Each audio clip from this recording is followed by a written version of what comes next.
How to find freelancer clients.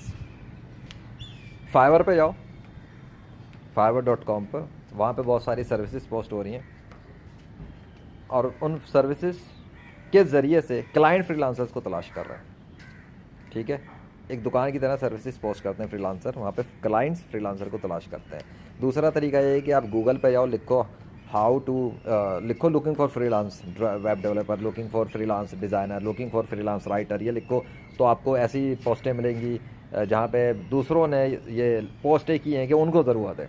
Facebook में जाओ, search पे लिखो लुकिंग फॉर फ्रीलांसर, तो आपको ऐसी पोस्टें मिलेंगी कि लोग फ्रीलांसर को तलाश कर रहे हैं। इसी तरीके से आप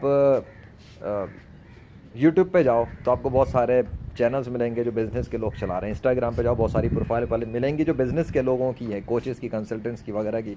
अप्रोच करो, उन्हें अप्रोच करो, या फ्रीलांस वेबसाइट्स पे जाके प्रोजेक्ट ढूंढो, वहाँ पे भी हैं।